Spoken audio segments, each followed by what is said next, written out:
की आवश्यकता नहीं है, लेकिन जब हम यीशु मसीह के पास आते हैं, यीशु मसीह इन 4 गुणों को हमारे अंदर में उत्पन्न करते हैं। लेकिन उसके बाद के 4 गुण ऐसे हैं जिसको हमें प्रयत्न करने की आवश्यकता है, जिसको हमें कोशिश करने की आवश्यकता है।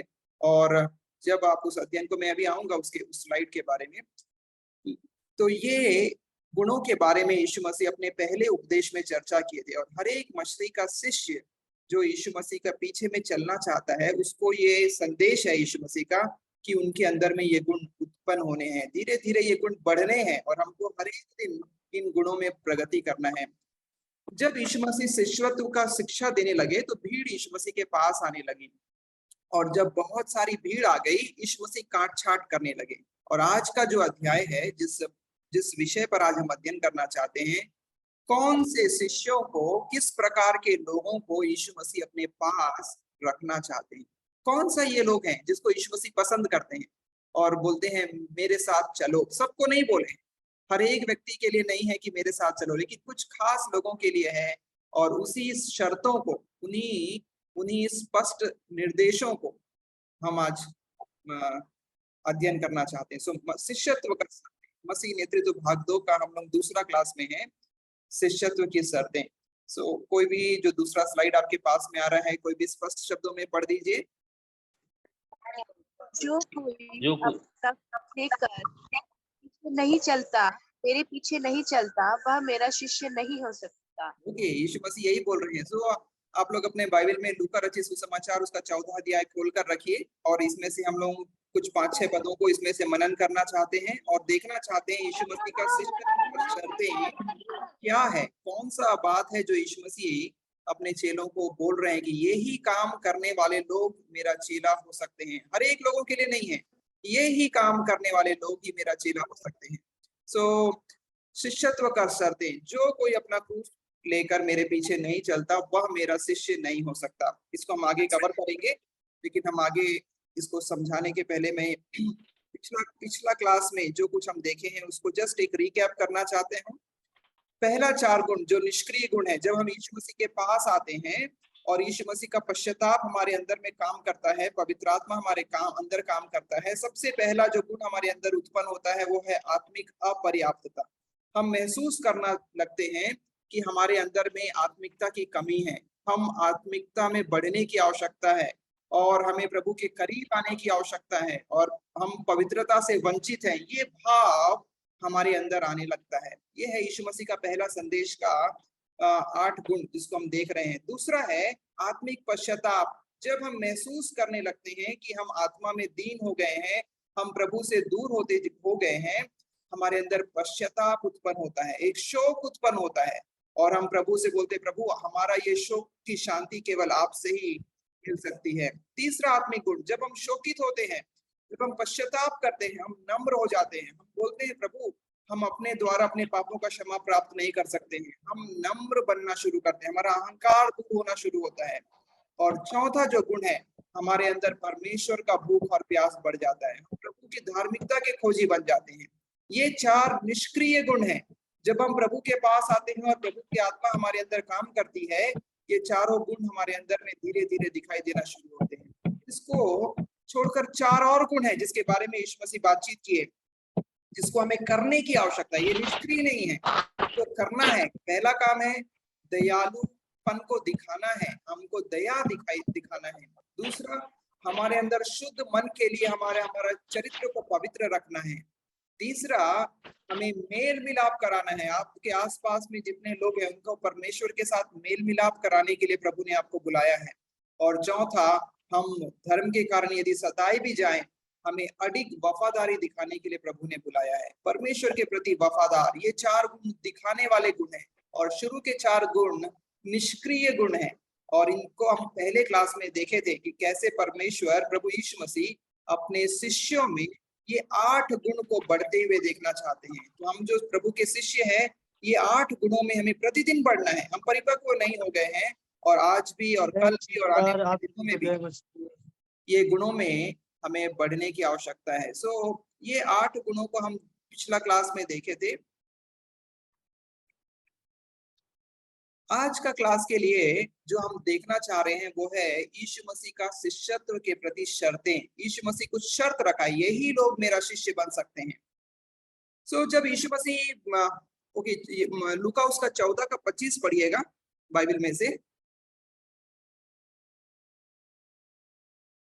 और लूका 14 को अध्याय को खोल कर रखिए, इसमें से हम कुछ पदों को देखेंगे।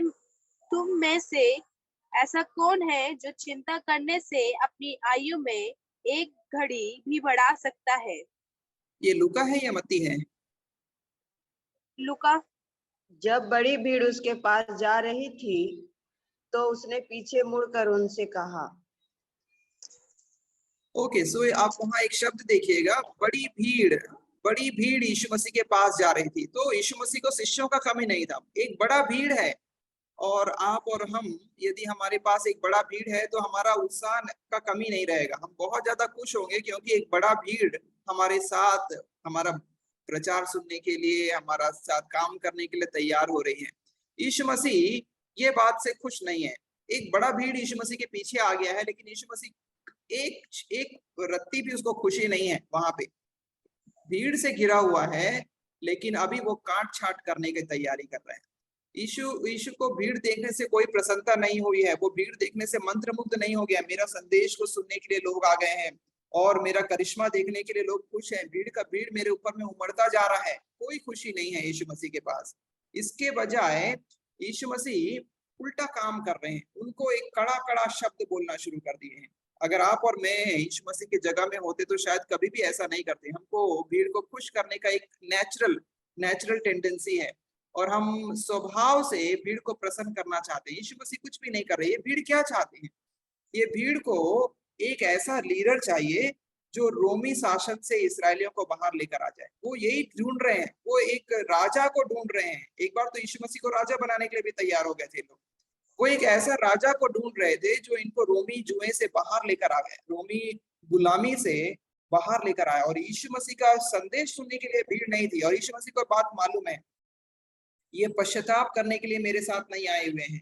ये स्वर्ग का राज्य को बढ़ाने के लिए मेरे साथ नहीं आए हैं। इनको चाहिए एक ऐसा लीडर जो रोमी जुए को तोड़ दे और हमको आजाद कर दे। यीशु मसीह से वे लोग क्या चाहते थे? वो लोग चाहते थे यीशु मसीह कुछ चमत्कार करे, कुछ करिश्मा करे और लोगों को बोले चलो हम लोग रोमी सैनिक से लड़ने के लिए जाएंगे। बस इतना ही करना है, और भीड़ का भीड़ यीशु मसीह के साथ आएगा और रोमी सैनिकों से लड़ेगा और यीशु मसीह उनको छुड़ा लेंगे और इस्राएल आजाद हो जाएगा। यही चाहिए था। लेकिन यीशु मसीह का ये उद्देश्य बिल्कुल भी नहीं था। वो स्वर्ग राज्य का प्रचार करने के लिए आए थे। एक जगह वो कहते हैं कि मेरा राज यहाँ का नहीं है, मेरा राज्य स्वर्ग का राज्य है। और यीशु मसीह ये बात को स्पष्ट करना चाह रहे हैं और भीड़ ये बात को समझ नहीं रही है। यीशु मसीह अगर भीड़ को प्रसन्न करना चाहते, ये समय का यीशु मसीह लाभ उठा सकते थे, लेकिन कभी भी यीशु मसीह भीड़ का लाभ नहीं उठाए। भीड़ का यीशु मसीह के साथ क्या रवैया है और यीशु मसीह कैसा व्यवहार कर रहे हैं भीड़ को? क्या यीशु मसीह भीड़ को खुश करने के लिए कुछ प्रलोभन दे रहे हैं या उनकी निष्ठा को जीतने के लिए कोई चमत्कार कर रहे हैं? हम सबों के अंदर एक ऐसा इच्छा है, हम लोग भीड़ को जुटाने के लिए जो कुछ भी कर सकते हैं शायद कर लेंगे। और आज का दुनिया में चाहे बिजनेस वर्ल्ड है या स्पिरिचुअल वर्ल्ड है, दोनों तरफ के लोगों को बहुत भीड़ चाहिए। किसी को वोट चाहिए, किसी को काउंट चाहिए। भीड़ को जुटाने के लिए पूरा संसार पीछे लगा हुआ है। भीड़ जुटा रहे हैं। यीशु मसीह क्या कर रहे हैं? ठीक इसका उल्टा, वो भीड़ को अलग थलग कर रहे हैं। वो भीड़ को हतोत्साहित कर रहे हैं। तुम मेरा अनुसरण नहीं कर सकते। तुमको अगर अनुसरण करना है तो परमेश्वर का हाई स्टैंडर्ड को फॉलो करना है। और भीड़ के लिए कोई एक शब्द भी भीड़ को खुश करने वाला शब्द नहीं है। यीशु मसीह का शब्द कड़ा कड़ा स्पष्ट, और अपने बातचीत में यीशु मसीह स्वर्ग का स्टैंडर्ड को प्रस्तुत कर रहे हैं। किसी भी क्षण कोई प्रलोभन नहीं है। निष्ठा जीतने का, विश्वास बढ़ाने का कोई उत्साहजनक कोई शब्द नहीं है। यीशु मसीह इस समय में, यही समय में अपना शिष्यत्व का शर्तों को बता रहे हैं। मेरा शिष्य कैसा होना चाहिए? और जब वो शिष्यत्व का शर्त बता रहे हैं, वो भीड़ को छांट रहे हैं। कौन ये भीड़ में से मेरा शिष्य हो सकता है? और भीड़ को समझ आना भी शुरू हो गया कि यीशु मसीह क्या चाहते हैं। जो यीशु मसीह का रवैया भीड़ के लिए था, वो रवैया आजकल हमारे चर्चों में शायद नहीं है। हम भीड़ को चर्च में जुटाने का प्रयत्न कर रहे हैं, या हमारी सेवा में, हमारा इसमें हम भीड़ को जुटाने का प्रयास कर रहे हैं। प्रभु हमें स्पष्ट दर्शन दे और प्रभु हमारा हमारा उद्देश्य को स्पष्ट रखे कि हम भीड़ के पीछे ना जाएं। हमारा प्रभु कभी भी भीड़ के पीछे नहीं गया है। एक व्यक्ति भी रहेगा वहां पे हमारा सेवकाई जाना है, वहां पे हमारा सेवकाई होना है। हम भीड़ के पीछे जाने वाले लोगों में से नहीं है, क्योंकि हमारा प्रभु भी भीड़ के पीछे कभी भी नहीं गया। और उसका सुसमाचार प्रचार का तरीका लोगों को खुश करने के लिए नहीं, लेकिन अपने प्रभु हमारा परमेश्वर को खुश करने के लिए था। और यही रवैया हमें भी भीड़ के साथ होना है कि हम भीड़ को जुटाने के लिए, उनको प्रलोभन देने के लिए और उनकी निष्ठा जीतने के लिए कोई काम नहीं कर रहे, लेकिन हम सुसमाचार का सटीक सटीक समाचार सुना रहे हैं। जैसा पौलुस भी कहता है, हम ठीक ठीक समाचार सुनाते हैं। किसी को पसंद है तो पसंद है और किसी को नहीं है तो नहीं है। सो यीशु मसीह का भीड़ के साथ क्या रवैया रहा? वो भीड़ को प्रसन्न करने के लिए कोई भी प्रतिक्रिया नहीं दी है, जबकि सारे क्षेत्रों के अगुओं को अगर सबसे अच्छा अगुआ बनाना है किसी भी क्षेत्र में, बिजनेस में, स्पिरिचुअलिटी में, अगर आपको सबसे अच्छा अगुआ बनाना है तो अपने अपने शिष्यों को कठिन चुनौती दे दीजिए। अगर आप शिक्षक हैं, आप सरल सरल एग्जाम लेंगे, आपके बच्चे लोग कमजोर बच्चे रहेंगे। अगर आप मैथ्स का टीचर हैं, उनको सिर्फ प्लस माइनस ही दीजिए, डिवीजन मल्टीप्लिकेशन मत सिखाइए, अलजेब्रा मत सिखाइए, सरल सरल काम सिखाइए। यदि आप मैथ्स का टीचर हैं और मैथ्स पढ़ा रहे हैं और जब एग्जाम लेने का बारी आता है, आप उनको सरल सरल एग्जाम लेते हैं, आपका बच्चे लोग कैसे रहेंगे? कमजोर बच्चे लोग रहेंगे, उनको नहीं आता है। उनको कोई कठिन काम देंगे, वो लोग कठिन कामों में फेल हो जाएंगे। हमारा यीशु मसीह जब परीक्षा में चेलों को लेकर गया, उनको कठिन कठिन परीक्षाओं में लेकर गया, कठिन चुनौतियों को उनके सामने में दिया। और ये कठिन चुनौतियां इसलिए थी क्योंकि यीशु मसीह चाहते थे कि उनके शिष्य मजबूत बने। अगर आप एक मजबूत शिष्यों को डेवलप कर रहे हैं अपने चारों ओर में, उनको कठिन कामों के साथ लेकर जाएंगे, उनको चुनौतियां देंगे, और चुनौतियां सरल सरल कामों के लिए नहीं है, चुनौतियां कठिन कठिन कामों के लिए है। एक चुनौती यीशु मसीह अपने चेलों को ऐसा दिया, एक व्यक्ति है जो दुष्ट आत्मा उसके अंदर में आ गया है और उसको मिर्गी का दौरा आता है, वो गिर जाता है बार बार, और उसका पिता उसको बोलता है कि ये कभी आग में गिर जाता है, कभी पानी में गिर जाता है, और चेले इसको निकाल नहीं पाते हैं। बहुत कठिन है, बहुत थक गए हैं।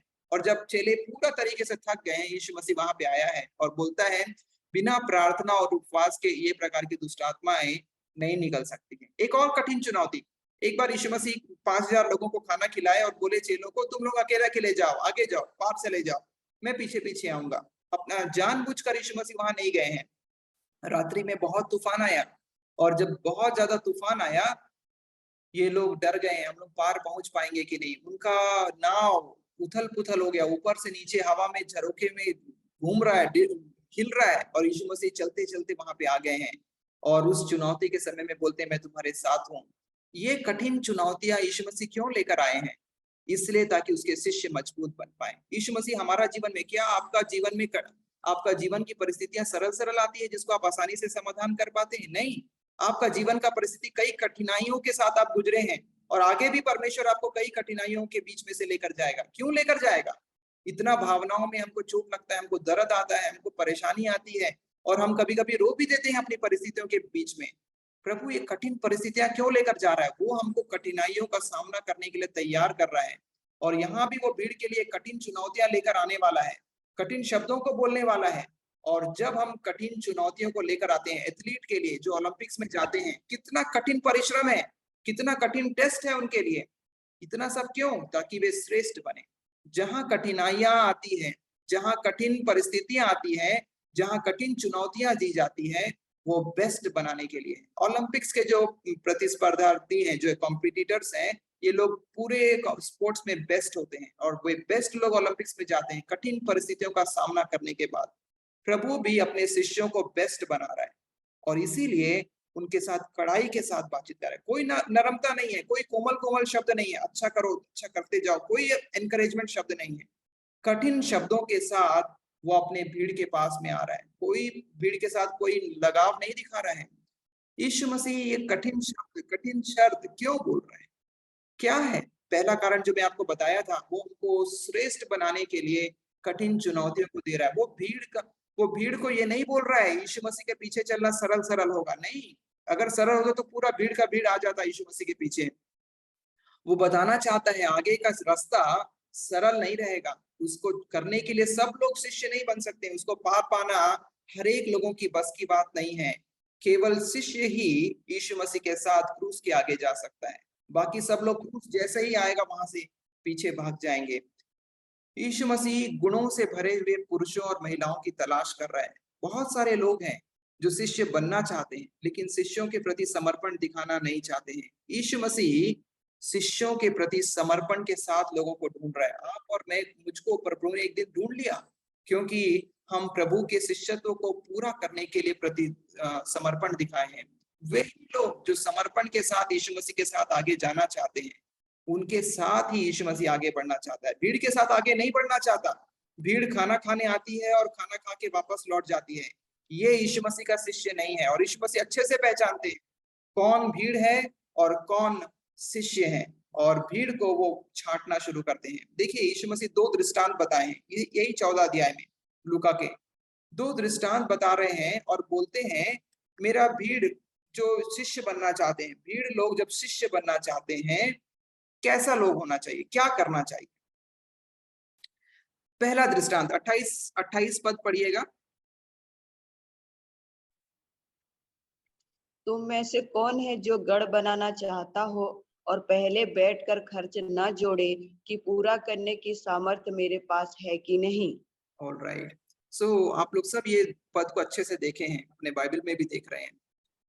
लिखता है कौन गढ़ बनाना चाहता है या महल बनाना चाहता है या बहुत बड़ा घर बना रहा है, गढ़ बना रहा है और खर्च नहीं जोड़ रहा है, और बोलता है कि मैं पूरा महल बनाऊंगा, बंगला बनाऊंगा, और बिना खर्च जोड़े ऐसा कौन है व्यक्ति है जो बंगला बनाने का शुरुआत करता है? क्या कोई ऐसा है? अभी बताइए ये यीशु मसीह का बोलने का मतलब क्या है? एक दो क्षण आप लोग अनम्यूट कर सकते हैं, बोल सकते हैं क्या मतलब है यीशु मसीह जब यहाँ बोल रहे हैं, क्या क्या उद्देश्य के साथ बोल रहे हैं? प्रिपरेशन को दिखा रहा है, प्रिपरेशन को, तैयारी को। आप तैयारी करना है तो किसी भी काम करने के पहले आप तैयारी कर लीजिए। और कुछ? बिना सोचे समझे इसने निर्णय ले लिया था गढ़ बनाने का, आगे ओके, जाके उसका कुछ हाथ ना हुआ। हाँ, बिना सोचे समझे अगर कुछ करेंगे तो वो हमको कुछ आगे कुछ प्राप्त नहीं होगा। Okay, thank you. और कोई?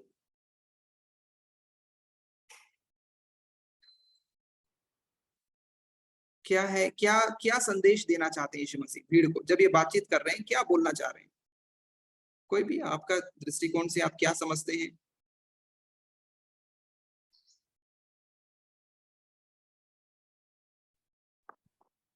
यीशु मसीह एक शिष्य के बारे में बताना चाहता है। तो उन्होंने फिर वो एक उदाहरण दिया, जैसे कि अपने को महल बनाना है तो डायरेक्टली अपन नहीं कर सकते, तो उनके लिए प्लानिंग रहता है कि नहीं।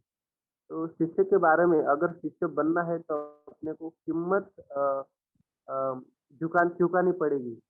हाँ, तो अपन वहां तक के कैसे जाएंगे, इसके बारे में वहां पे बताया गया।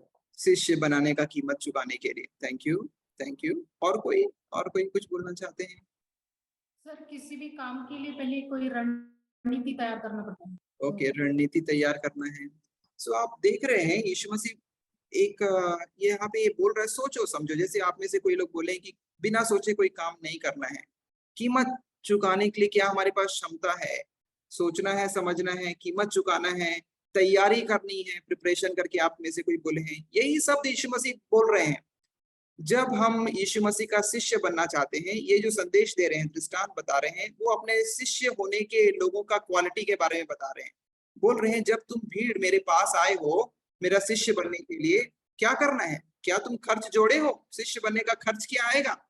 आप में से और हम में से हम मसीह नेतृत्व करना चाहते हैं, हम यीशु मसीह का सेवक बनना चाहते हैं। ये शब्द बोलने के पहले क्या हम सोच विचार किए हैं? सेवक बनने से हम क्या करेंगे? सेवक बनने का कीमत क्या होगा? जब हम सेवक बन का काम करना शुरू करेंगे, कितना कीमत हमको चुकाना पड़ेगा और कितना समर्पण हमको चाहिए?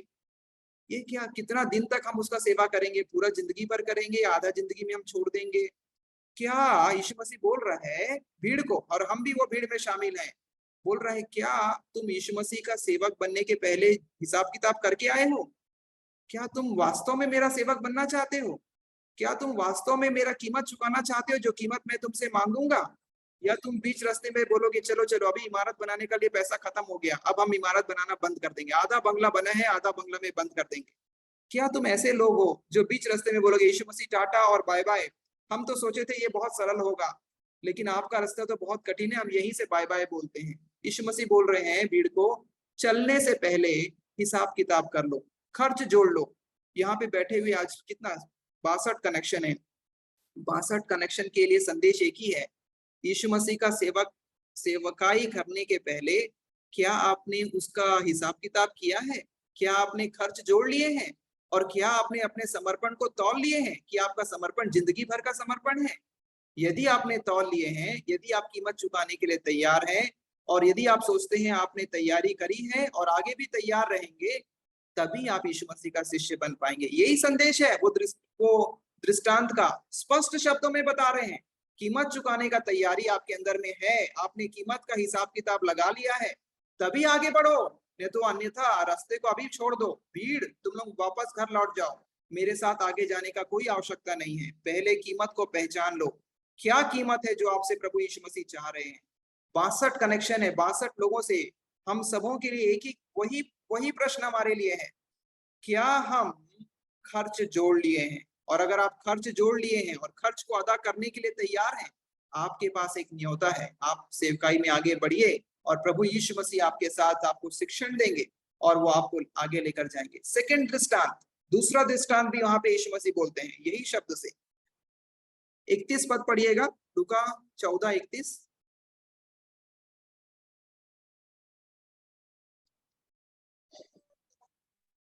या कौन ऐसा राजा है जो दूसरे राजा से युद्ध करने जाता हो और पहले बैठकर विचार न कर ले कि जो 20,000 लेकर मुझ पर चढ़ा आता है, क्या मैं 10,000 लेकर उसका सामना कर सकता हूँ या नहीं? ओके, सो दूसरा दृष्टांत, ये लगभग सेम, दोनों का विचार एक ही प्रकार का विचार है। पहला है बंगला बनाने के लिए, इमारत बनाने के लिए, गढ़ बनाने के लिए, और दूसरा है लड़ाई के विषय में। कौन सा ऐसा राजा है जो लड़ाई करने के लिए जा रहा है लेकिन ये विचार नहीं करता कि मेरे पास तो 10,000 है और सामने वाला 20,000 लेकर आ रहा है, क्या मैं लड़ाई करूंगा तो जीत जाऊंगा कि नहीं?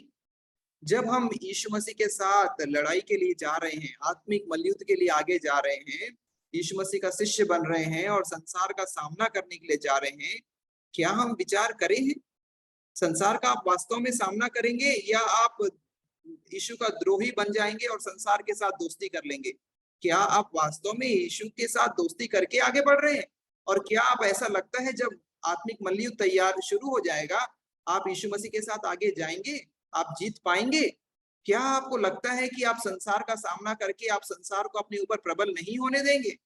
अगर आप बीच रास्ते में संसार के साथ दोस्ती कर लेंगे, यीशु मसीह का द्रोही बन जाएंगे, यीशु मसीह आपको बोलता है आप यहीं से छोड़ दीजिए, आगे जाने का आवश्यकता नहीं है। सो यीशु मसीह स्पष्ट है अपने विचारों में, अपना संदेश में भीड़ को स्पष्टता के साथ काट छाट कर रहे हैं, कोई नरमता नहीं है, कोई कोमलता नहीं है।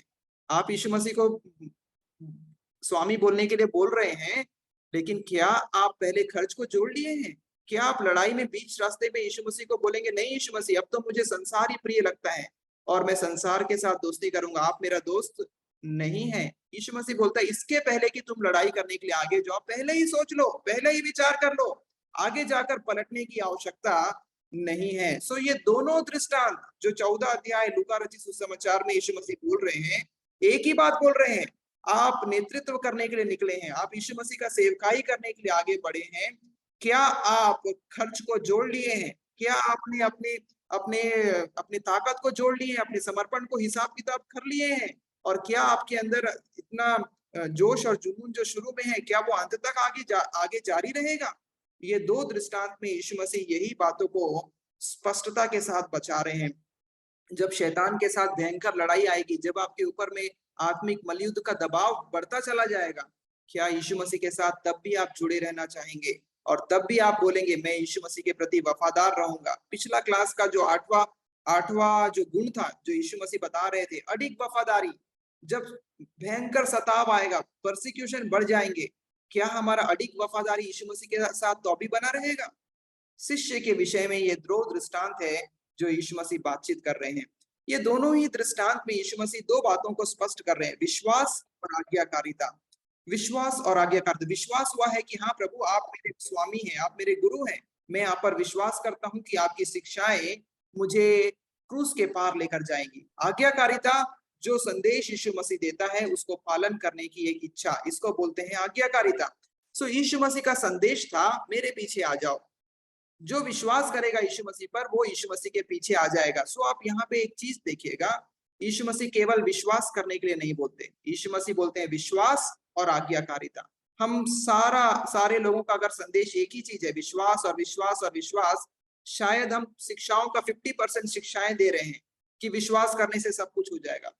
विश्वास और आज्ञाकारिता दोनों साथ साथ है, एक गाड़ी के दो चक्के हैं और विश्वास बिना आज्ञाकारिता के आगे नहीं बढ़ सकता है। बिना आज्ञाकारिता के आप विश्वास में कभी भी आगे नहीं बढ़ सकते। विश्वास और आज्ञाकारिता दोनों ही साथ साथ चलती है। और हमें जब प्रभु यीशु मसीह बुला रहे हैं, वो विश्वास में बुला रहे हैं और आज्ञाकारिता में बुला रहे हैं। एक पद है जो आप खोलिएगा नहीं, 14 अध्याय लूका से रचित सुसमाचार में ही रहिएगा। एक पद है जिसका पर ध्यान में आपका आकर्षित करना चाहता हूँ, वो है मत्ती 7 और उसका 21। 7 का 21 में यीशु मसीह इस प्रकार से कहते हैं, जो मुझसे हे प्रभु कहता है उनमें से हर एक स्वर्ग के राज में प्रवेश ना करेगा। जो मुझसे हे प्रभु कहता है उनमें से हर एक प्रवेश नहीं करेगा, लेकिन कौन प्रवेश करेगा?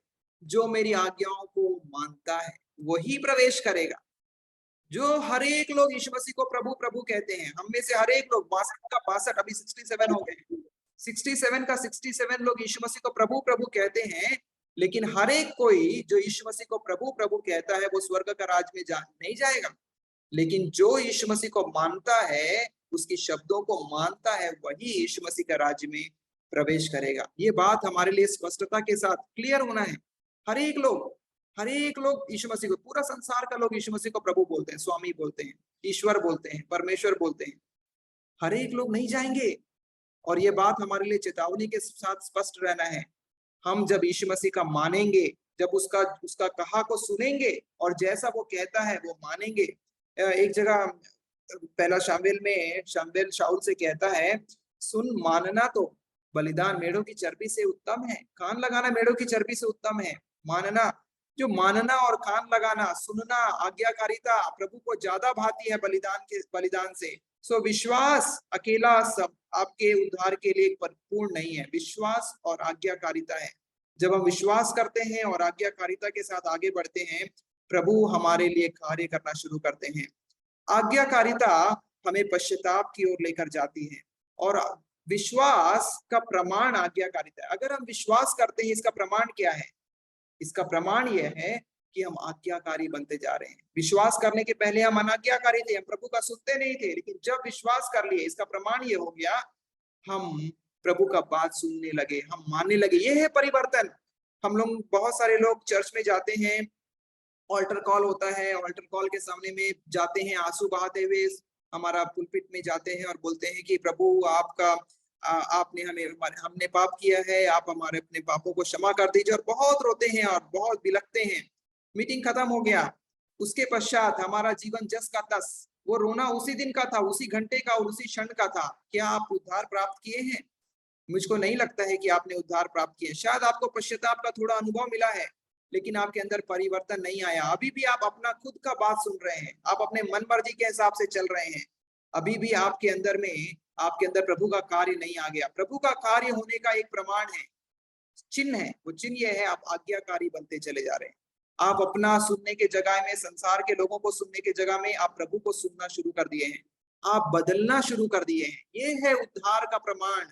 आपके अंदर परिवर्तन आ गया है और आप परमेश्वर की बातों को सुनने के लिए कान लगाते हैं, आप आज्ञाकारी होते चले जा रहे हैं। कैसे जानेंगे कि आप प्रभु के शिष्य हैं? आपका स्वामी का बात आप सुनने लगेंगे, तब जानेंगे कि आप प्रभु का शिष्य बन गए हैं। जब तक आप अपने स्वामी का बात नहीं सुन रहे हैं, आप प्रभु का शिष्य नहीं है, आप भीड़ हैं, केवल भीड़, क्राउड। और क्राउड, जो भीड़ है, वो यीशु मसीह का सुनता नहीं है। वो अपना मन मर्जी का, जब चाहेगा तब आएगा, जब जाना चाहेगा जब उठ के चला जाएगा। भीड़ यीशु मसीह के संदेश के लिए रुका नहीं है, वो भोजन के लिए रुका हुआ है, उसको आशीष चाहिए। जब हम यीशु मसीह को प्रभु प्रभु कहते हैं, शायद हम आशीषों के लिए प्रभु प्रभु कहते हैं, हम स्वामी बनाने के लिए प्रभु नहीं करते। हमको कार चाहिए, हमको घर चाहिए, नौकरी चाहिए, बच्चा चाहिए, पत्नी चाहिए, पति चाहिए, और हमारे घर में शांति चाहिए, इसीलिए हम यीशु को प्रभु कहते हैं। आप शिष्य नहीं हैं, आप भीड़ हैं, और भीड़ आशीषों के लिए ढूंढ रही है। शिष्य यीशु मसीह के वचनों के लिए, उसकी संगति के लिए उसको स्वामी कहते हैं। और यीशु मसीह अगर आपका स्वामी है, आप यीशु का बात को सुनेंगे। आप अपना मन मर्जी के हिसाब से नहीं चलेंगे, मेरा मन में ये आ रहा है तो मैं करूंगा।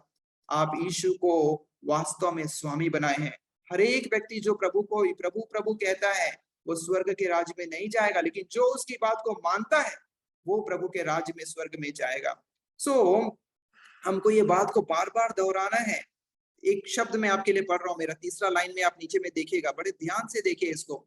विश्वास जिससे उद्धार प्राप्त होता है, वह केवल सुसमाचार के तथ्यों को समझने और मानसिक रूप से स्वीकार करने से कहीं अधिक है। केवल सुसमाचार को हम विश्वास किए, इससे कहीं अधिक है, जिसमें उद्धार मिलता है। इसमें, इस उद्धार में पश्चाताप है, आंसू बहाना है, अधीनता है, आज्ञा पालन है। और इस तीनों चीजों से, पश्चाताप, आज्ञाकारिता और आज्ञा पालन में, अधीनता में हमारा उद्धार जुड़ा हुआ है। विश्वास जो बाइबल में वर्णित है, इसमें ये तीनों चीजें शामिल है। पश्चाताप, अधीनता, प्रभु के प्रति हम अधीन हैं और प्रभु की हम आज्ञा मान रहे हैं। प्रभु हमको अनुग्रह प्रदान करे कि हम शिष्यत्व के मार्ग में आगे बढ़ने पाए। 3 शर्तें हैं जो यीशु मसीह अपने चेलों को, भीड़ के लोगों को 3 शर्तें बता रहे हैं लूका 14 अध्याय में। और वो तीनों शर्तों को आज के ही क्लास में हम खत्म करना चाहते हैं। शिष्यत्व के लिए 3 शर्तें जो यीशु मसीह यहाँ पे दे रहे हैं। पहला शर्त, अब पढ़िएगा 26, 27, 28, बाइबल में से कोई पढ़ दीजिए, 26, 27 और 33। यदि कोई मेरे पास आए, अपने पिता और पत्नी और बच्चों और भाइयों और बहनों वरन अपने प्राण को भी अप्रिय न जाने, तो वह मेरा चेला नहीं हो सकता। और जो कोई अपना क्रूस न उठाए और मेरे पीछे न आए, वह भी मेरा चेला नहीं हो सकता। 33 पद।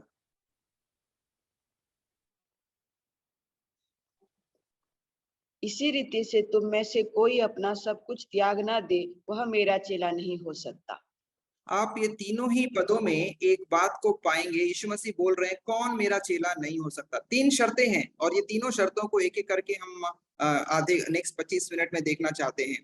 पहला, यदि कोई मेरे पीछे आए और अपने पिता, माता, पत्नी, लड़के बालों, भाइयों, बहनों वरन अपने प्राण को भी अप्रिय ना जाने, तो वह मेरा चेला नहीं हो सकता। यीशु मसीह क्या बोलना चाह रहे हैं? ये क्या शर्त है? एक बेजोड़ प्रेम का शर्त है। आपका प्रेम, एक शिष्य का स्वामी के प्रति एक बेजोड़ प्रेम होने के लिए यीशु मसीह बता रहे हैं। कैसा प्रेम है? ऐसा प्रेम है जो एक लगाव के साथ है, और ऐसा लगाव जो किसी भी प्रेम से, संसार के प्रेम से कहीं अधिक है। शिष्य अपने स्वामी का स्नेह का क्षेत्र में किसी को प्रतिद्वंदी बनने के लिए अनुमति नहीं दे सकता। यीशु मसीह के साथ आपका प्रेम का प्रतिद्वंदी आपके जीवन में कोई भी नहीं है। ऐसा प्रेम के लिए यीशु मसीह आपके पास बोलते हैं। वो देखिए, पद को फिर से ध्यान से देखिए, आपके स्क्रीन के सामने में है। यदि कोई मेरे पास आए और अपने पिता, माता, पत्नी, लड़के बालों, भाइयों और बहनों वरन अपने प्राण को भी अप्रिय ना जाने, तो वह मेरा चेला नहीं हो सकता। यही शब्द है यीशु मसीह का। मैं एक शब्द को समझाना चाहता हूँ। वहां पे वो बोलता है अप्रिय ना जाने। अप्रिय ना जाने का मतलब क्या है? देखिए, यही पद यीशु मसीह मत्ती रचित सुसमाचार उसका 10 का 37 में भी बोले हैं। जो कोई अपने पिता या माता को मुझसे अधिक प्रेम रखता है, वह मेरे योग्य नहीं। यही कमांड है, यही आदेश है। मत्ती का रचित सुसमाचार 10 का 37 में वहां लिखा है मुझसे अधिक प्रेम। लूका में लिखा है अप्रिय ना जाने। इसका मतलब क्या है? दोनों को ही अगर आप तुलना करेंगे, आप ये पाएंगे, जब हम अपने माता को, पिता को, पत्नी को, लड़के बालों को, बहनों को, भाइयों को अब यीशु मसीह से ज्यादा प्रेम करते हैं, हम यीशु मसीह का चेला नहीं। हमको यीशु मसीह को अपने माता, पिता, पत्नी, लड़के बालों, भाइयों, बहनों से, अपने वरन अपने प्राण से भी अधिक प्रिय जानना है। और जो अपने प्राण से भी अधिक प्रिय यीशु मसीह को जानते हैं, वही यीशु मसीह का चेला बन सकते हैं। इसका ये मतलब नहीं कि आप अपने को माता पिता को छोड़ देना है, लड़की वाले पत्नी को छोड़ देना है, पति को छोड़ देना है, बच्चों का परवरिश मत कीजिए, सबको अलग थलग कर दीजिए। नहीं, इस गलतफहमी का शिकार मत बनिए। अगर अगर आपको प्रभु यीशु मसीह का शिष्य बनना है, इनको छोड़ने से आप शिष्य नहीं बनेंगे, लेकिन इन सब से ज्यादा आपका प्रेम यीशु मसीह के लिए होने के लिए यीशु मसीह बोल रहे हैं। ये जो अप्रिय शब्द है, लूका रचित सुसमाचार में जो शब्द आया अप्रिय, मतलब आप उनको घृणा करो, ये करने के लिए यीशु मसीह नहीं बोल रहे, लेकिन ये बोल रहे हैं आपका प्रेम सबसे अधिक किसके लिए है। हम इसको कभी कभी ये शब्द बोलते हैं प्राथमिकता, आपका प्रेफरेंस किसके लिए है, पहला प्रेम आप किससे करते हैं। यदि हम यीशु मसीह के साथ सबसे ज्यादा प्रेम करते हैं और उसके लिए जीने के लिए और मरने के लिए भी तैयार हैं, आप यीशु मसीह का शिष्य का पहला शर्त को आप पूरा कर रहे हैं। ये शर्त में हम यीशु मसीह को सबसे ज्यादा सम्मान दे रहे हैं, सबसे ज्यादा प्यार कर रहे हैं और सबसे ज्यादा हमारा समर्पण यीशु मसीह के लिए है। ये है बेजोड़ प्रेम। आप अपने पत्नी से प्रेम रखिए, आप अपने पति से प्रेम रखिए, आप अपने बच्चों से प्रेम रखिए, लेकिन इन सब से ज्यादा प्रेम हम यीशु मसीह के लिए कर रहे हैं। यही है यीशु मसीह का वो शब्द, पहला शर्त का निष्कर्ष कि आप सबसे ज्यादा प्रेम किससे करते हैं। जब हमारा प्रेम और समर्पण केवल यीशु मसीह के लिए है, सबसे ज्यादा हम पहला प्राथमिकता उसको देते हैं, हम यीशु मसीह के शिष्यत्व का पहला शर्त को पूरा करना शुरू कर देते हैं। हम कैसे जानेंगे कि हमारे लोगों से प्रेम करना चाहिए या नहीं करना चाहिए? हम कैसे जानेंगे कि हमारा पत्नी पति बच्चों से प्रेम करने के लिए यीशु मसीह बोल रहा है या नहीं करने के लिए बोल रहे हैं? रोमियो 5:5 बाइबल में से निकाल कर पढ़िएगा, रोमियो 5:5।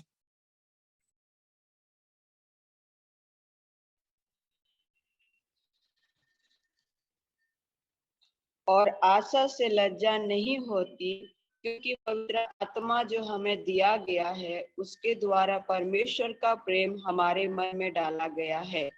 एक बात ध्यान से देखिए, पवित्र आत्मा जो हमें दिया गया है उसके द्वारा परमेश्वर का प्रेम हमारे मन में डाला गया है। जब हम प्रभु यीशु मसीह से प्यार करते हैं, जब हमारा पहला समर्पण यीशु मसीह के लिए होता है, हमें वो पवित्र आत्मा देता है, और जब पवित्र आत्मा देता है परमेश्वर का प्रेम हमारे अंदर में प्रकट होता है। ये परमेश्वर का प्रेम किस लिए दिया गया है? परमेश्वर का प्रेम आपके अंदर में क्यों डाला गया है, मेरे अंदर में क्यों डाला गया है? परमेश्वर का प्रेम हमारे अंदर इसलिए डाला गया है ताकि हम अपने लोगों से, हमारे परिवार से, हमारे पिता और माता से, अपनी पत्नी से, बच्चों से, संसार से ज्यादा प्रेम करने पाए, जैसा यीशु मसीह स्वयं प्रेम किया है। ये परमेश्वर का प्रेम है। हम स्वार्थ के साथ अपने परिवार के साथ प्रेम रखते हैं, स्वार्थ के साथ लोगों के साथ प्रेम में रखते हैं। यीशु मसीह हमें निस्वार्थ प्रेम के लिए पवित्र आत्मा दिया है, जिसके द्वारा परमेश्वर का प्रेम हमारे अंदर में डाल दिया गया। कई बार हम सोचते हैं जब हम यीशु मसीह को पहला प्यार देंगे हम अपने लोगों से कम प्यार करने पाएंगे, हमारे पास समय नहीं रहेगा करने के लिए, और हमारे पास लोगों के साथ बातचीत करने के लिए समय नहीं रहेगा, हमारे अपनी पत्नी को ध्यान देने के लिए समय नहीं रहेगा। बल्कि इसका उल्टा है, जब आप यीशु मसीह को पहला प्रेम देते हैं, आपके अंदर प्रभु अपना स्वर्ग का प्रेम भर देते हैं। आप पहले से ज्यादा अपने परिवार का देखभाल कर पाते हैं। आप अपने पत्नी से, अपने पति से पहले से ज्यादा देखभाल प्रेम रख सकते हैं, अपने बच्चों से पहले से ज्यादा, अपने माता पिता से पहले से ज्यादा प्रेम रख सकते हैं। वास्तव में ये निस्वार्थ प्रेम आप दिखा सकते हैं। पहले आप स्वार्थ से भरे हुए प्रेम रखते थे। यही बात यीशु मसीह बोल रहे हैं, पहला प्यार मेरे से करो। और जब आप पहला प्यार यीशु मसीह के साथ करते हैं, प्रभु आपसे आपका प्यार नहीं छीन लेता, प्रभु आपको वास्तविक प्यार दे देता है। जिस तरीके से आपको प्यार करना है, प्रभु ऐसे प्रेम से आपके परिवार को भर देता है। आपका प्रेम आपके परिवार के लिए स्वच्छ, निर्मल और बिना स्वार्थ के बन जाता है। ये है एक बेजोड़ प्रेम का नतीजा। जब आप प्रभु से वास्तव में सच्चा प्रेम करते हैं, आपके लिए प्रभु आपके हृदय में एक और सच्चा प्रेम भर देते हैं, जो आप संसार में अपने लोगों को दिखाने के लिए इस्तेमाल कर सकते हैं। मसीह के प्रति शिष्य का प्रेम सर्वोपरि है। इसमें कोई समझौता नहीं है, इसमें कोई टाल मटोल नहीं है कि हम प्रभु इससे भी प्यार करेंगे, उससे भी प्यार करेंगे। यीशु मसीह के प्रति हमारा प्रेम सर्वोपरि है। अपने जान से भी ज्यादा यीशु मसीह से प्रेम करने का प्रतिबंध, संकल्प हमारे अंदर में होना चाहिए। स्वयं का प्रेम, अपने आप से, सुख के लिए प्रेम, धन के लिए प्रेम, अपने शरीर से प्रेम, अपना सुंदरता के लिए प्रेम, और आपका इंटरेस्ट पता नहीं कहाँ पे है, जहां कहीं भी आपका इंटरेस्ट है, यह प्रेम हमें नष्ट करता है। जब आप अपने शरीर से प्रेम रखते हैं, अपने आप पर ज्यादा ध्यान देते हैं, यह प्रेम आपको नष्ट करने के लिए, ये आपको नष्ट कर देगा। लेकिन जब हम मसीह के प्रति प्रेम प्रकट करना शुरू करते हैं, मसीह के प्रति समर्पण दिखाना शुरू करते हैं, ये हमको समृद्ध बना देता है, हमारे जीवन को परिपूर्ण कर देता है। जिस शांति के लिए आप ढूंढ रहे हैं, जिसको आत्मा में जो आप खोयापन को महसूस करते हैं, वो खोयापन, खालीपन आप दूर हो जाता है। आप यीशु मसीह के द्वारा भर जाते हैं, क्योंकि आप यीशु मसीह से प्रेम करते हैं। आपका हृदय प्रेम से भर गया है, स्वर्ग का प्रेम आपके अंदर में उमड़ गया है। ये शर्त उन्हीं लोगों के लिए है जो यीशु मसीह का शिष्य बनना चाहते हैं। हर एक लोग ये शर्त को पूरा नहीं कर सकते हैं। स्पष्ट शब्दों में यीशु मसीह ने 14:26 में कहा है, लूका में, वह मेरा चेला नहीं हो सकता। जो मेरे से प्रेम नहीं कर सकता वह मेरा चेला नहीं हो सकता। हम सबों के लिए एप्लीकेबल है, भीड़ के लिए भी एप्लीकेबल है यह बात। जब हम यीशु मसीह को पहला प्रेम नहीं दे सकते हैं, हम उसका चेला नहीं हो सकते। पहला शर्त। दूसरा शर्त 27 पद, कोई भी पढ़ दीजिए स्क्रीन में से या बाइबल में से, कहीं से भी। और जो कोई अपना क्रूस ना उठाए और मेरे पीछे ना आए, वह भी मेरा चेला नहीं हो सकता। ओके, सेकंड शर्त है। पहला शर्त है, यदि आप पहला यीशु मसीह से प्रेम नहीं कर सकते, पहला प्रेम, आप यीशु मसीह का चेला नहीं बन सकते। दूसरा शर्त, यदि आप यीशु मसीह का क्रूस नहीं उठा सकते, आप उसका चेला नहीं बन सकते। स्पष्ट शब्द है, भीड़ के लिए स्पष्टता के साथ बोल रहा है, भीड़ को काट छाट कर रहा है। क्या मतलब है? यही पद आप मत्ती 10:38 में भी देखेंगे, जो कोई अपना क्रूस लेकर मेरे पीछे नहीं चलता वह मेरे योग्य नहीं है। ये मत्ती का शब्द है, सेम कॉन्सेप्ट है। और मत्ती बोलता है वह मेरा योग्य नहीं है। सो जब हमको समझना है कि यीशु मसीह क्या बोल रहे हैं, तो इसको समझने के लिए हमें क्रूस का अर्थ समझने की आवश्यकता है। क्रूस का मतलब क्या है? सो बहुत सारे गलतफहमियां हैं, बहुत सारे विचार हैं जिसको हमको समझने की आवश्यकता है, ताकि हम क्रूस का सही अर्थ समझना शुरू कर दें। तो वो कौन सा बात है, कौन सी भावना है जो यीशु मसीह बोलना चाहते हैं ये शब्द को, क्रूस को? आम बोलचाला में, हमारी बोलचाल में हम लोग इस प्रकार से क्रिश्चियन शैली में जब हम बोलते हैं तो ऐसा बोलते हैं, अगर आपके पास में कोई शारीरिक बीमारी है, कोई बुरा आदत है आपके अंदर में, या आपको कोई समस्या है, हम इसको बोलते हैं क्रूस है। तो एक बार एक महिला अपने दूसरे महिला के साथ बातचीत करते समय ऐसा बोली, मेरे पास भी एक क्रूस है, मैं बहुत ज्यादा गुस्सा हो जाती हूँ। दूसरा महिला उसका बात सुन रही थी, तुम्हारा ज्यादा गुस्सा क्रूस तुम्हारे लिए नहीं है, ये उन लोगों के लिए क्रूस है जो तुम्हारा गुस्सा का बात को सुनते हैं, ये उन लोगों के लिए क्रूस है। सो हम लोग कई बार इस प्रकार का शब्द इस्तेमाल करते हैं क्रूस के लिए। हमारा गलती है, हमारा दुर्बलता है, हमारा शारीरिक परेशानी है, पारिवारिक समस्या है, हम सोचते हैं क्रूस ये चीज है। ये चीजें शायद हो सकती हैं, लेकिन अगर क्रूस का अर्थ को समझना है तो हमको यहूदी संस्कृति में क्रूस को समझना है कि यहूदी लोग क्या समझते थे क्रूस को। उस जमाने में रोमी लोग जिसको सबसे ज्यादा अत्याचार करना चाहते थे उसको ही क्रूस देते थे। हर एक लोगों के लिए क्रूस नहीं है। जो सबसे ज्यादा रोमी साम्राज्य का विरोधी है और उसको ज्यादा दंड देना है, उसको ही क्रूस का दंड मिलेगा। अन्य लोगों के लिए कोड़ा मारा जाएगा, और कुछ छोटा चोरी करेंगे तो उसको जेल में डाल देंगे। ये सब चीजें हैं, क्रूस सबके लिए नहीं है। क्रूस एक पीड़ादायक मृत्यु है, और क्रूस का अगर घोषणा किसी व्यक्ति के लिए हो गया है, इसका मतलब है वो अब जीवन को नहीं पाएगा, वो मर जाएगा। क्रूस मतलब मृत्यु, क्रूस का मतलब है पीड़ा, और क्रूस का मतलब है एक दर्दनाक मौत। यही बात था। यहूदी लोग क्रूस का शब्द नहीं बोलते थे अपने बोलचाल भाषा में, क्योंकि इतना कष्ट है इसमें। जैसे हम लोग, हमारी संस्कृति में हम लोग मरना का भाग शब्द इस्तेमाल नहीं करते हैं, वो मर गया है, हम लोग बोलते सो गया है, निधन हो गया है, कुछ अलग शब्द इस्तेमाल करते हैं। वैसा ही यहूदी लोग कभी भी नहीं बोलते थे क्रूस, क्योंकि इतना पीड़ा है इसमें, इतना दर्द है। यीशु मसीह वही शब्द को इस्तेमाल कर रहे हैं जिसको यहूदी लोग इस्तेमाल करना नहीं चाहते। वो लोग सोचना भी नहीं चाहते थे क्रूस क्या चीज है, क्योंकि इसमें अत्यंत ज्यादा पीड़ा है। और जिसके लिए क्रूस का घोषणा हो गया है, जो क्रूस को उठा लिया है, या इसका मतलब यह है अब वो मर जाएगा, अब उसके पास जिंदगी नहीं रहेगा।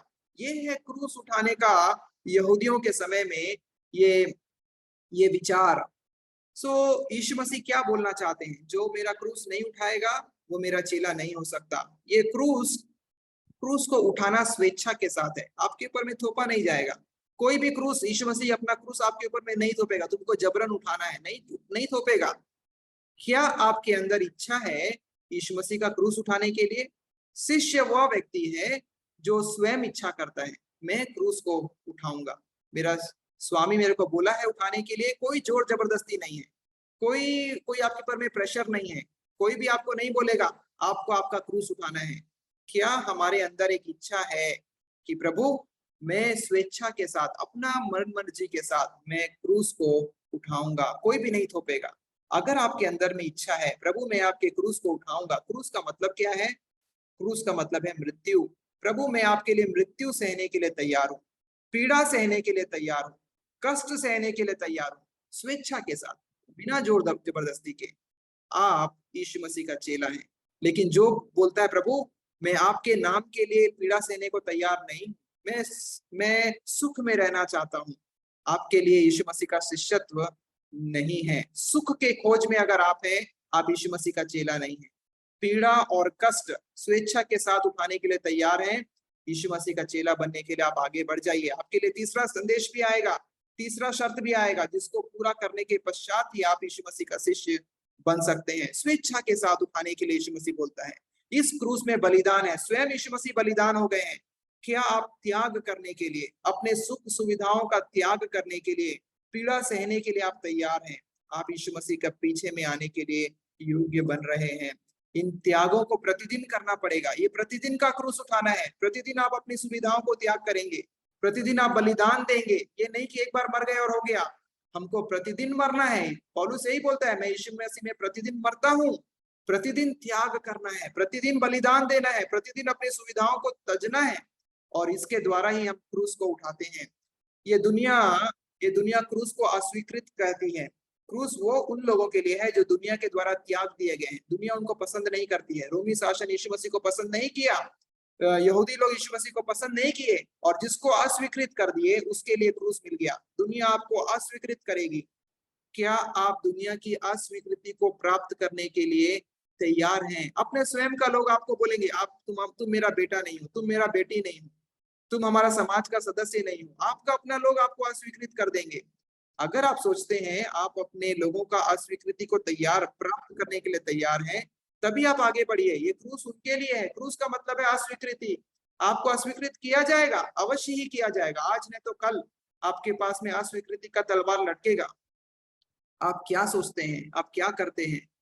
अगर आपके अंदर में ये जज्बा है, हाँ प्रभु मैं क्रूस को उठा लूंगा। यीशु मसीह एक जगह कहते हैं, जो क्रूस पर हाथ रखता है, हल पर हाथ रखता है और पीछे मुड़कर देखता है, वह मेरा चेला का योग्य नहीं है। जब आप क्रूस को उठा लेंगे, आप पीछे मुड़कर नहीं देख सकते हैं, आपको आगे जाना है। क्रूस का मतलब बलिदान देने के लिए आगे बढ़ना है। आप एक बार हाथ रख दिए, अब पीछे आप नहीं जा सकते हैं। इसलिए आपको यीशु मसीह ने बुलाया है। किस लिए बुलाया है? त्याग करने के लिए बुलाया है, बलिदान करने के लिए बुलाया है। सेवकाई का मतलब क्या है? चर्च में खड़े होकर प्रचार करने के लिए नहीं बुलाया है, वो काम है, लेकिन बलिदान करने के लिए बुलाया है। यीशु मसीह को परमेश्वर ने क्यों भेजा था? क्रूस उठाने के लिए, बलिदान करने के लिए भेजा था। आपको भी यीशु मसीह भेजा है एक ही काम करने के लिए, बलिदान करने के लिए। दुनिया में बहिष्कृत होने के लिए, अलोकप्रिय होने के लिए यदि आप तैयार हैं, आप यीशु मसीह का शिष्य बन सकते हैं। अपेक्षा के विपरीत हमारा क्रूस को लेना, मसीह का अनुसरण करना, कभी कभी हम सोचते हैं त्याग करना बहुत ही कष्टदायक अनुभव होगा। मेरे को नहीं लगता है ऐसा कोई बात होगा। जो भी मसीह का लोग हैं, वो लोग टेंशन में भरे हुए लोग नहीं मिलेंगे आपको। मसीह का जो लोग हैं वो आनंद से भरे हुए लोग मिलेंगे। भजनकार कहता है, जो भजन संहिता का लिखने वाला है, वो लिखता है, मैं जय जयकार करते हुए तेरे सन्मुख आऊंगा, उसके फाटकों में आनंद के साथ आऊंगा। इसको गाना भी गाते हैं ना हम लोग, भजन संहिता 100, आनंद के साथ यहोवा की आराधना करो, जय जयकार करते हुए उसके सन्मुख आओ। क्या है ये? जो लोग क्रूस उठाते हैं वो लोग दुख में, पीड़ा में नहीं रहते, दिन भर रोते रहते हैं, ऐसा कोई लोग नहीं है। यीशु मसीह का क्रूस उठाना वास्तव में आनंद की बात है। वो उसकी असीम शांति, यीशु मसीह का नाम ही है शांति का राजकुमार। जब आप उसका क्रूस उठाते हैं, आपके अंदर शांति भर जाती है, आपके अंदर आनंद भर जाता है। आपको मालूम लगना शुरू होता है आप सही काम कर रहे हैं। आपके अंदर में आनंद का जज्बा उठने लगता है। आप पहचानने लगते हैं, यही काम करने के लिए यीशु मसीह ने मुझे वास्तव में बुलाया है। त्याग करने में आप आनंद को महसूस करेंगे, बलिदान देने में आपको खुशी महसूस होगी, आपको कोई कष्ट महसूस नहीं होगा। ये तो कष्ट संसार के लोगों के लिए है। संसार के लोगों के लिए क्रूस कष्ट है। पौलुस कहता है ये क्रूस की कथा नाशवान होने वाले लोगों के लिए मूर्खता है, लेकिन हम उद्धार पाने वालों के लिए जीवन की सामर्थ्य है। हमारे लिए ये आनंद है, ये खुशी है। शिष्यों के लिए क्रूस आनंद का विषय है, लेकिन संसार के लिए क्रूस कष्ट का विषय है। हमारे लिए आनंद है, ये आनंदहीन अनुभव नहीं है। आप ये मत सोचिए जब मैं आपको प्रचार कर रहा हूँ, अभी सुना रहा हूँ क्रूस क्रूस क्रूस और ये दुख का समाचार सुना रहा हूँ, दुख का नहीं, लेकिन ये आनंद का समाचार है। क्रूस जब आप उठाएंगे, सैमुअल रुदरफोर्ड कहते हैं, रुदरफोर्ड इस प्रकार से कहते हैं, जब आप क्रूस को उठाएंगे, ये क्रूस आपके लिए पंखों के समान बन जाएगा जो आपको उठाकर आगे जाएगा। आप क्रूस को नहीं उठाएंगे, क्रूस आपको उठाकर लेकर आगे जाएगा जहां आप नहीं जा सकते। पौलुस को यीशु मसीह कह रहा था, पौलुस नहीं, पतरस को यीशु मसीह कह रहा था, जहां तू नहीं जाएगा वहां मैं तुझको भेज दूंगा। ये क्रूस है जो आपको उठाकर वहां भी लेकर जाएगा जहां आप नहीं जा सकते। लोग सोचते हैं हम क्रूस को उठा रहे हैं, लेकिन वास्तव में क्रूस हमको उठाकर आगे लेकर जा रहा है। वो हमारा पंख बन जाता है और हमको उड़ने की शक्ति दे देता है। हम वहां पहुंच जाते हैं परमेश्वर की करीबी में जहां हम अपने सामर्थ्य से नहीं पहुंच सकते। परमेश्वर के सिंहासन के पास बिना क्रूस के आप नहीं जा सकते। यही क्रूस आपको परमेश्वर के पास एक्सेस दे देता है। आप परमेश्वर के दरवाजे के अंदर प्रवेश कर सकते हैं। बिना क्रूस के परमेश्वर के दरवाजे के अंदर आपका प्रवेश निषेध है। यीशु मसीह इसीलिए बोलता है ये क्रूस को उठाना तुम्हारे लिए आवश्यक है, क्योंकि ये तुमको लेकर जाएगा परमेश्वर के सिंहासन के पास। जो मेरा क्रूस नहीं उठाता वह मेरा शिष्य नहीं हो सकता। तीसरा शब्द है एक अनारक्षित समर्पण।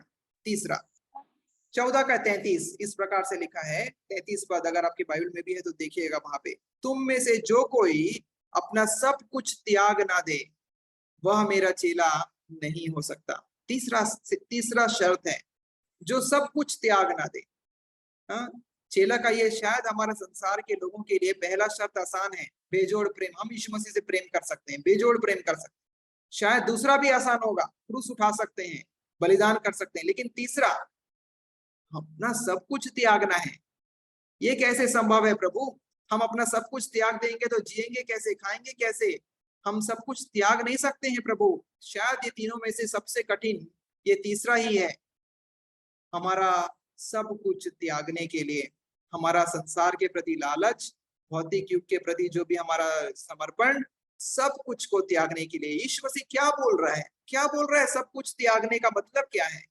इस त्याग में क्या क्या चीज शामिल है? प्रभु क्या आप हमको डिटेल में समझाएंगे? ये सब कुछ त्यागने का क्या मतलब है? क्या चीज है जो आप हमसे मांग रहे हैं और क्या हम इस मांग को पूरा कर सकते हैं? क्या हमको अपना सारा संपत्ति बेचकर चर्च को देने के लिए आप बोल रहे हैं? शायद ऐसा नहीं है। यीशु मसीह यही बात बोल रहे हैं, जो तुम्हारा संपत्ति है उसका दावा तुम्हारा नहीं है, उसका दावा परमेश्वर का है। जो कुछ भी हमारे पास है वो परमेश्वर ने हमको हमारे हाथ में एक ट्रस्टी के रूप में दिया है, मालिक नहीं बनाया है। आपके पास एक घर है, आपके पास एक गाड़ी है, आपके पास बच्चे हैं, आपके पास पत्नी है या पति है, आपके पास माता पिता है, जो कुछ भी है ये प्रभु ने आपको दिया है। इसका मालिक हम नहीं है, इसका मालिक परमेश्वर है। यीशु मसीह जब तीसरा बात बोल रहे हैं, इस बात को पहचानने के लिए बोल रहे हैं। हम मालिक नहीं है। जिस समय प्रभु हमको जिस चीज का मांग करेगा हमको उसको देने के लिए तैयार होना है। हमको पकड़ कर नहीं बैठ सकते, प्रभु हम ये मेरा चीज है मैं आपको नहीं दूंगा, पकड़ कर नहीं बैठ सकते हैं। हमारा पत्नी, बच्चा, हमारा गाड़ी, हमारा घर, हमारा दिमाग, हमारा टैलेंट्स, सब कुछ परमेश्वर का। इसका मालिक परमेश्वर है। आपका टैलेंट्स, ये मत सोचिए हम नहीं कर सकते। प्रभु जब मैं सुख में रहूंगा तभी हमारा टैलेंट का इस्तेमाल करेंगे, नहीं। कभी कभी हम इतने थक जाते हैं और तो भी हम हमारे लोगों को हमारी आवश्यकता होती है, क्योंकि हम अपने नहीं हैं, हम प्रभु के हैं। मालिक वो है, जब कार्य आता है हम करने को तैयार हो जाते हैं। यह बात कि हम अपना संपत्ति का मालिक नहीं है, यह ज्ञान को परमेश्वर हमें देना चाहता है। जो लोग समझना शुरू करते हैं कि ये चीज जो हमारे हाथों में है, प्रभु ने हमें एक मैनेजर के रूप में हमें दिया है सिर्फ चलाने के लिए, इसका मालिक हम नहीं है। एक बार एक परीक्षा लिया यीशु मसीह, एक युवक आया और यीशु मसीह को बोला, हे उत्तम गुरु, स्वर्ग राज्य में जाने के लिए मैं क्या करूं? यीशु मसीह यही बात को बोला उसको बोला, जा जो कुछ तेरा है सबको बेच दे और तब मेरे पीछे हो लेना। यीशु मसीह जान गया था ये लड़का नहीं करेगा। ये जो युवक आया है ये वास्तव में स्वर्ग में जाना चाहता ही नहीं है, ये मेरा सेवक बनना या शिष्य नहीं बनना चाहता। ये भीड़ है और ये सोचता है यही इसका पूरा संपत्ति का मालिक ये है।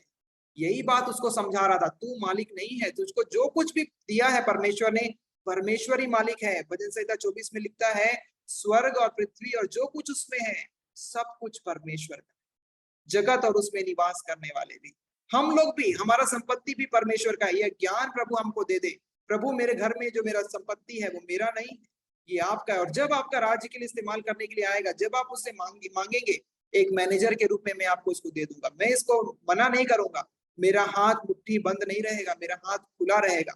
संपत्ति को पकड़ने के लिए दो तरीके हैं, या तो आप अपनी संपत्ति को मुट्ठी में थाम कर ये बोल सकते हैं कि मेरा संपत्ति है, मैं ये संपत्ति को पसंद कर सकता हूँ, या आप अपनी मुट्ठी को उल्टा कर सकते हैं, उल्टे हाथों से उसको खोल सकते हैं, या आप अपनी उंगलियों से अपनी संपत्ति को छू सकते हैं और ये बोल सकते हैं, प्रभु मैं धन्यवाद देता हूँ, तूने मुझे ये संपत्तियां उधार में दी है, मैं केवल एक ट्रस्टी हूँ या मैनेजर हूँ, मैं मालिक नहीं हूँ। यदि आपको मेरी संपत्ति में से कोई भी चीज वापस लेना चाहिए तो मुझे बताइए, मैं अपनी संपत्ति आपको वापस करने के लिए तैयार हूँ। ये है एक शिष्य का रवैया। आप अपनी संपत्ति को अपनी उंगलियों से छूते हैं, बोलते हैं प्रभु धन्यवाद, ये चीज आपने मुझे दी है, जब आपको इसकी आवश्यकता होगी मैं आपको दे दूंगा। ये है एक शिष्य का रवैया। वो मुट्ठी बंद करके ये नहीं बोलता ये मुझे पसंद है, ये मेरा है। छोटे बच्चे को देखिएगा, आप एक चॉकलेट दीजिए और 2 मिनट के बाद आप बोले कि चॉकलेट मुझको वापस करो, वो बच्चा नहीं करेगा वापस, वो बोलेगा ये मेरा है। हम कभी कभी ये छोटे बच्चों के साथ परमेश्वर के साथ व्यवहार करते हैं। प्रभु ने हमारे हाथ में दिया है एक क्षण के लिए और हमने बोला है कि प्रभु अब ये मेरा है, हम उसको मुट्ठी बंद कर लेते हैं बच्चों के समान, बोलते हैं नहीं मेरा है। आप उसका शिष्य नहीं है। लेकिन जब हम उसको उंगलियों से छूते हैं, प्रभु बहुत बहुत धन्यवाद, आपने मुझे इस्तेमाल करने के लिए दे दिया है, जब आपको इसकी आवश्यकता होगी ये संपत्ति आपका है, आप इसको इस्तेमाल कर लीजिए। जब हम धन के लिए, जब धन के बारे में सोचते हैं, हमारा दृष्टिकोण कैसा है, हम कितना पैसा परमेश्वर को देंगे। हम जब संडे को ऑफरिंग चढ़ाते हैं, टाइट चढ़ाते हैं, बोलते हैं हमने अपनी ऑफरिंग में से, हमारे कमाई में से 10%, मैंने अपने कमाई में से 10% परमेश्वर को दे दिया है। या हम इस प्रकार से बोलते हैं कि प्रभु आपके धन में से हमने कुछ अंश आपके चरणों पे ला दिया है, ये आपका ही धन है और प्रभु 90% आपने मुझे उपयोग करने के लिए दे दिया, धन्यवाद प्रभु। हमारा धन के प्रति रवैया कैसा है, हम कैसा रवैया प्रभु को दिखाते हैं। प्रभु हम पर कृपा करे कि हम शिष्यत्व की 3 शर्तों को पूरा करने पाए। पहला शर्त जब वो बोलता है कि जब तुम मुझसे बेजोड़ प्रेम नहीं कर सकते, पहला प्रेम मेरे साथ नहीं दिखा सकते, तुम मेरा चेला नहीं हो सकते। दूसरा वो बोलता है जब तुम मेरा क्रूस नहीं उठा सकते, जब तुम अस्वीकृत होने के लिए तैयार नहीं हो, तुम मेरा चेला होने के लिए तैयार नहीं हो। तीसरा, जब सब कुछ तुम त्यागने के लिए तैयार नहीं हो, तुम मेरा चेला नहीं हो सकते। आप अपने जीवन में कुछ कठिनाइयों पर प्रतिबिंब करें, जब देखना शुरू करें मेरे जीवन में कौन सी कठिनाइयां हैं और इस कठिनाइयों ने आपसे, यीशु ने आपको आपकी कठिनाइयों से के विषय में क्या कहा है। हम ये कठिनाइयों को, जो परीक्षाओं को, समस्याओं को जब सामना करते हैं, हम ये विचार करें कि प्रभु हमें उत्तम कार्य के लिए, बेस्ट ट्रेनिंग देने के लिए हमें तैयार कर रहा है। आपके लिए विश्वास और आज्ञाकारिता का अर्थ क्या है? क्या एक विश्वासी करना संपूर्ण है हमारे जीवन के लिए, या आज्ञाकारिता भी हमारे जीवन के लिए जरूरी है? और तीसरा, आपके जीवन में शिष्यत्व के लिए 3 अनिवार्य शर्तें कितने स्पष्ट हैं, कितना बार हम इस पे ध्यान करते हैं, ये 3 शर्तों को जो यीशु मसीह अपने चेलों के लिए आवश्यक शर्तों के रूप में प्रस्तुत किए हैं। प्रभु हम पर बड़ी कृपा करे कि हम उसके वचनों के अनुसार एक उत्तम शिष्य बनने पाए। आइए हम प्रार्थना करें। ब्रदर मनोज माओ से निवेदन है कि अनम्यूट करके प्रार्थना कर सकते हैं। जीसस, प्यारे प्रभु यीशु मसीह, हम आपका धन्यवाद तारीफ करते हैं प्यारे प्रभु जी कि अभी तक आपने जो शिक्षा हमें दी है परमेश्वर, शिष्यत्व के लिए परमेश्वर, उसके लिए हम धन्यवाद करते हैं परमेश्वर प्रभु, तेरी महिमा करते हैं प्रभु जी। जो 3 शिक्षाएं हैं परमेश्वर प्रभु जी, उसे अपने जीवन में लागू कर परमेश्वर हम सब आगे बढ़ने पाए परमेश्वर प्रभु। हम सबको आशीषित करे प्रभु, आपकी आशीष, आपके दया हम सबके जीवन में बनी रहे परमेश्वर प्रभु, ताकि एक सच्चा शिष्य बनकर परमेश्वर प्रभु हम आपके आज्ञा को पालन करते अपने जीवन में आगे बढ़ने पाए, तेरे वचन को, तेरी गहराई को, तेरे प्रेम को हम समझ सके, जो आप हमसे बातें करना चाहते हैं परमेश्वर, एक परिपक्व शिष्य बनाना चाहते हैं परमेश्वर प्रभु। जो दुनिया में रहकर परमेश्वर हम तेरी शिक्षाओं को लेकर परमेश्वर, भीड़ के परमेश्वर, जो भीड़ को तूने शिक्षा दी परमेश्वर, भीड़ को लुभावने के लिए नहीं, परंतु भीड़ को तूने सही शिक्षा देकर ज्ञान देकर परमेश्वर प्रभु एक कड़ा निर्देश देकर उन्हें उस भीड़ में से छांटना चाहा प्रभु। हम धन्यवाद करते जिस योजना से तूने हम सबको अलग किया है प्रभु, जो अलगाव करके जो शिक्षा दे रहे प्रभु जी, उस शिक्षा को लेकर चलने में आगे हम सबको मदद करें, अपने आत्मा से परिपूर्ण करें परमेश्वर प्रभु जी। तेरी दया तेरी आशीष हम सबके साथ में बने रहे। जितने भी हम सब लोग जुड़े हैं परमेश्वर इस सीएसएल ग्रुप में परमेश्वर प्रभु जी, उन सबको आशीषित करे, हर एक के जीवन को बदले परमेश्वर, हर एक के जीवन में तेरा वचन कार्य करने पाए प्रभु जी। हम सबको आशीष को भरपूर दीजिए। धन्यवाद देते हैं विनती प्रार्थना सुनने के लिए कि बाकी समय को तेरे हाथों में देते हुए धन्यवाद की दुआ मुक्तिदाता यीशु मसीह के नाम से मांगते हैं, आमीन। थैंक यू मनोज ब्रदर प्रार्थना करने के लिए।